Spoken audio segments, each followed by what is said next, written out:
A very special assembly, and you may have noticed this assembly is going to be filmed, and that's because it's a really special day in the history of the college. Today is the college's 152nd birthday, so it's 152 years old today. And Mrs. Garrett, if you haven't met Mrs. Garrett, she is our amazing librarian who's worked at the college for a long time, and she's also responsible for archiving all the things to do with the history of the college. And she's going to talk to you today about today, which is called Founders Day, and so I'll just hand over to her. Thank you. Good morning, everybody. It's very nice to see all of you en masse. I haven't really been introduced to more than a few of you for Short Story Club and things like that, so it's very nice to meet the whole lot of you together. I met you in one trench of girls and one trench of boys, but as Bush just said, it's Founders Day today. The school was founded 152 years ago because in those days, if you belonged to the Church of England, life was dandy, and you could organise yourself and do this, that and the other. But should you be so shockingly aberrant as to want to do something like be Roman Catholic or a Protestant of the United Reformed Church or the Baptist, the Church of England went out of its way to make life difficult for you. And they wouldn't let you get married or be buried or do anything like that without giving you special permission or making you do it in their church instead of your church. Well, the nonconformists who lived around here got fed up with that, and they decided that they would found a school specially for them. There wasn't a school in Bishop Stortford at the time. There had been one 100 years ago, but it had pitted away to nothing. And so the local vicar, the Reverend Hernstall, who was in Water Lane, the church down by Waitrose, decided to get a committee together and see if they could organise a local school. Now, he was very kind, and he went to the local vicar, the Reverend Rhodes, and said, would you be interested in founding an ecumenical school, that is, one for all the religions? And the Reverend Rhodes went, let me think about that, no. And so the nonconformists decided to go it alone. They did some searching, looking around and about, and they found that down by the Waitrose car park was a little tiny school called the Nonconformist Collegiate School, and they decided that they'd buy it. And then, gradually, this land came free, and there was another school here. And they bought that land and moved up here in the 1850s. And in the 1868, they formally got together, and they now founded the Nonconformist Grammar School. And I'm going to talk very quickly about the history since then. Yes. So here's a few before and after photographs. Can you see what that building turned into? Have you been in the FLT? I'm sure you have, for the Literary Festival and things like that. It used to be a swimming pool. Here's the next building. That is the sanatorium, or the place where you went when you were ill. So, anybody recognise where that is? Well, of course, it's Benson House now and Sutton House. They share it. Here's another building range that you might recognise. The building up at that end has long gone. That was the chemistry block. But the building with the line of windows in the roof, that was the swimming pool. And there you've got the history block, and there you've got schoolhouse. What's missing? The mem hall. How about this one? Here is the Cloisters building. It was called the Cloisters because cloisters originally go round all four sides of a square, but this one did not go round all four sides of a square. They built it as they could afford to build it. So at the moment, we've only got half a cloisters, but they do have a covered walkway, and they do have the classrooms above and below, as you're supposed to have in a cloister. So here's the original building from 1852, and you can see that some of it is still recognisable. So we've got a couple of doors in there that are still existent, and a few windows that are still existent. The school started with about 40, with about 40 pupils, and as it got bigger and got bigger, it had to be expanded. So they built the new schoolhouse on the side and added to the original building. And the committee appointed for its first headmaster the Reverend Elliot, who was a vicar from Cheshire. He lived up in the north, and he came down with his family and started the school. They bought the land here on the other side of Mays Green Road at the same time because it was going cheap, because, I don't know if you know, but the headmaster's garden has a pond in the end of it, and before they did all that drainage works and things like that, it used to flood quite regularly, so the land was going cheap. And then they bought a bit more land slightly further up at Mays Green Road. Mays Green Road wasn't the original name of this road. This road used to be called Pest House Lane, because up at the top of the hill was the pest house, which is where you sent somebody who'd got a contagious disease. So wasn't very highly thought of. They thought the land around it might be contaminated, so that's where they built Robert Pierce House.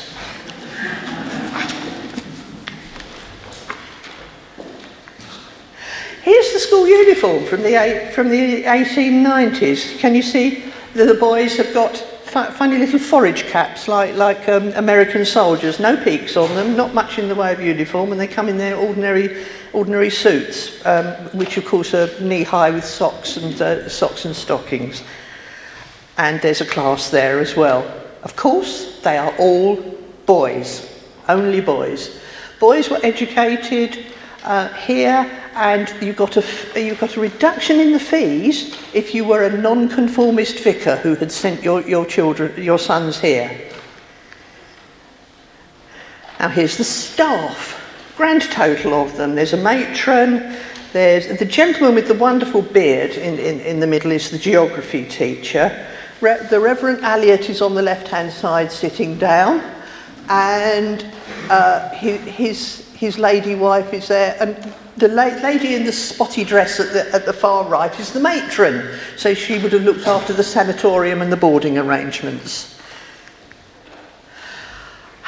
In 1899, the Reverend Elliot died in harness, if you know what that means. It means he died while he was still working. He hadn't retired. He'd done 30 years as a headmaster, but he'd fallen ill, and he was buried in the end in the graveyard at the top of the hill.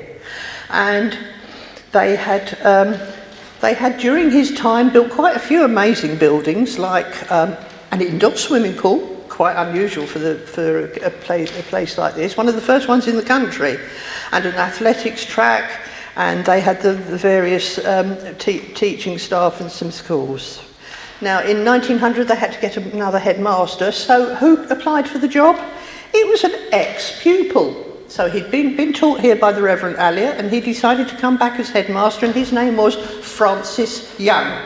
And he decided that at the time there was a school on Haddam Road called the Bishop Stortford Grammar School, and this one down the hill called the Bishop Stortford Collegiate School, which seemed pretty weird. So they changed the name, and this one became the college. And he set up a new governing council with a gentleman by the name of Mr. Grimwade. Another name you might know? Now, they decided to expand. They bought a building down by the Chantry, where Newbury Close is now. That was where Newbury House was, and that was the first prep school, 1902. And now, here's that range of buildings with no memorial hall. You've got nowhere to go for chapel or anything like that. Morning prayers were said in the schoolhouse. But on a Sunday morning, everybody lined up and they walked all the way to the Water Lane Church for morning service. And then in the evening, on Sunday, they lined up and they went there all over again. Here's a class in what's now the history block. Can you see the old-fashioned desks? Which were sort of built in one piece to stop you fidgeting and scraping the chairs about. We've got one of those still upstairs in the archives, so if you can come sometime and visit us, you will see it upstairs. Now, the families were big in those days. So here's Mr. Stevenson in the wonderful stripy top and cap, flat cap, playing goalkeeper. And all his boys were fielded up for a tenor-side football match against Bishop Stortford College. So he's got all the boys there. And a few years later, we had an entire water polo team made out of Collets. Okay, so all the Collett family boys were in a water polo team together, and they played the school as well.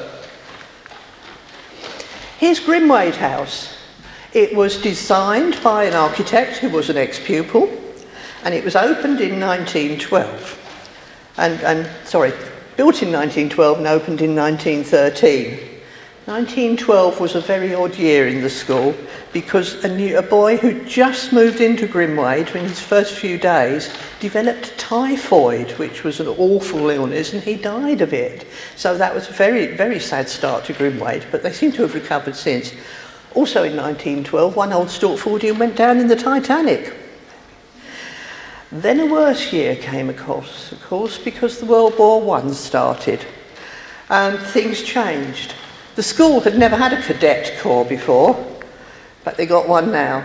They started it up as the need arose.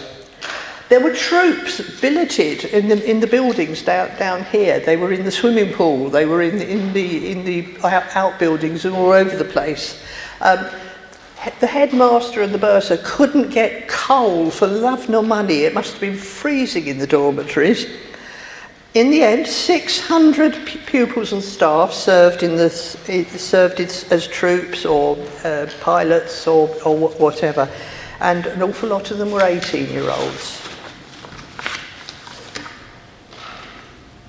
The memorial hall, which you're in now, was inscribed with the names of the dead beside the door, and the doors, which have got the pelicans in gold on them, were dedicated to a teacher. He was the only teacher who went to war but didn't come back again, and his name was Mr. Knight. And down at the end, you will see Mr. Knight's picture on the wall there with his citation, and what's called a dead man's penny, which is a bronze plaque saying that you fought for your king and country and died. And his family very kindly gave that to us a couple of years ago. Now, Mr. Young retired, and he became a Church of England vicar. So he had crossed the pond, if you like, for the matters of faith. And his name was Leo Price. We've got the Leo Price Theatre built across the way, which is dedicated to his memory. It didn't start life as a theatre, it started life as a gymnasium where you did sports and PE and stuff like that, because Mr. Price was an avid sports fan. He'd played hockey and football for England or for the university teams several times, so he was quite well known as a sportsman. The mums were very fond of him. They thought he was a bit of a dish, but he was busy courting. He was busy courting a teacher from the Herts and Essex High School. But in those days, if you were a married lady and a teacher, you had to give up your job. And she'd said, "No, I don't think so. I like my girls. I'm going to stay here." So she wouldn't marry him, which was possibly a good idea because the stress of looking after a school in war time was too much for him.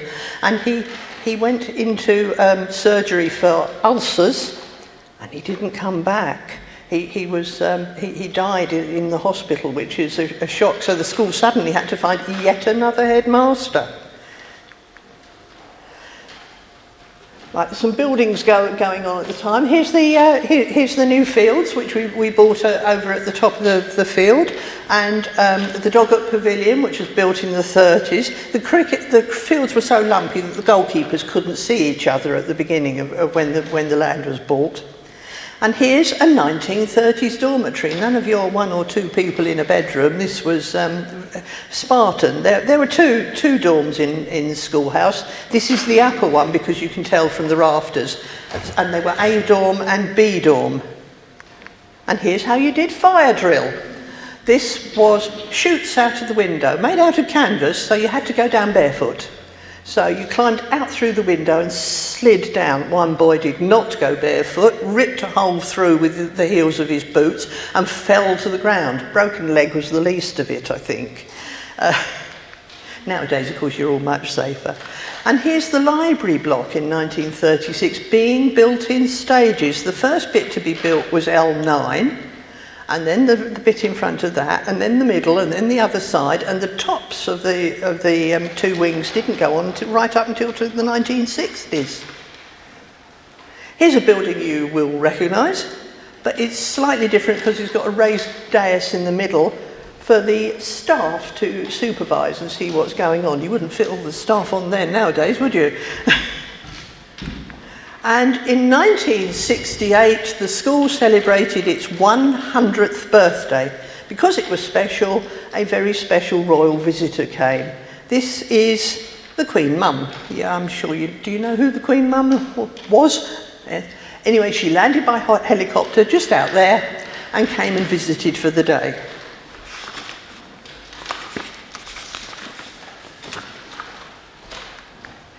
Oh, go back one. The gentleman who's showing her around is the next headmaster, and that is Mr. Rowe. And guess where he went to school? Here, yes. So this is several headmasters here have been to school here. 1978, things move on. The school catches up with the times, and the first girls arrive. The first girls had arrived a year earlier because there was a school up on the Haddam Road which had gone broke, and they had half a dozen girls in the sixth form who urgently needed somewhere to stay while they did their A-levels. So they moved into Haywood House. So there's a very early picture of Haywood House with half a dozen girls in it, which is quite unusual.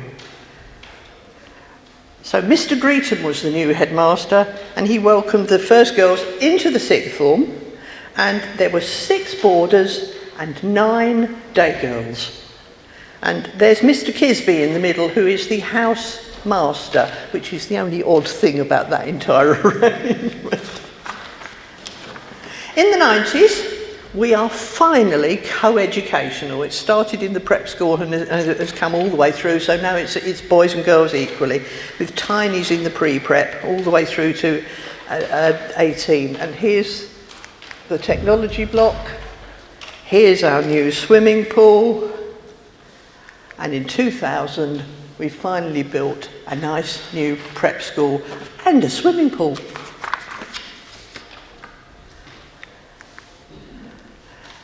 Coming rapidly up to date, here's Elliot House, which used to be called Winch Cottage and was the staff room and was seriously overcrowded and messy, and we moved out, let the girls move in and take it over and tidy it up and keep it much nicer than we ever did. And Trotman House was newly built in 2017. 2018 was our 150th birthday, and to celebrate we had lots of events going on. I'm sure some of you came to some of those, didn't you? But the main event that I got involved in was the time capsule. So there is a huge, big time capsule. It's about that big, by that big, by that big fish, cardboard box here. It's a big time capsule, and to find space for it, it's in the flower beds, raised flower beds, on Master's Green, and there's a brick column on top to mark the spots. So when you come back in 50 years' time for it to be dug up, you know where it is. What did we put in it? We put in it everyday things like the publications, the school magazines, the newspapers, the flyers, the literature festival programme. We put in badges, we put in bits of uniform, we put in samples of schoolwork from the prep school, who were writing down what they had for lunch, and a beautiful quilted piece which was made by the CDT department, and it's got all the school colours, ties and bits of uniform. There was artwork in there, poems, photo albums, all sorts of things. And here's the assistant bursar in the library with the candle wax. Sounds like an episode of Cluedo, doesn't it? Sealing up the box before we put on the lid and closed it up. And then we took it to the brick-lined chamber on Master's Green, and it's to stay there for 50 years.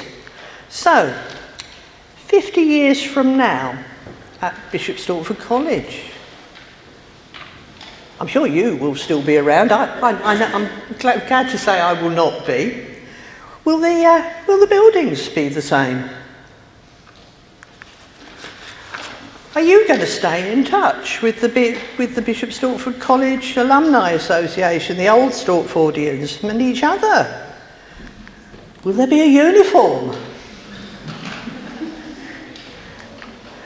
What about house music? Oh, you're going to miss a treat this year. I am so sorry about that, because it's one of the highlights of the year. But I'm sure that you will see it again before it comes out. But what will house music be like? And how many of you will have joined the staff? Quite a few members of staff here are old Stortfordians. How many of you will come back as teachers, come back as workers, come back to visit as parents and bring your children here? It says a lot about a place that they do, that so many teachers come back. How old will you be? Well, you'll be nearly as old as me, and I'm about to retire. Good luck with that. And will you be back for the 200th birthday? I would like to think so, very much indeed. Have very many happy returns of the day. Happy Founders' Day.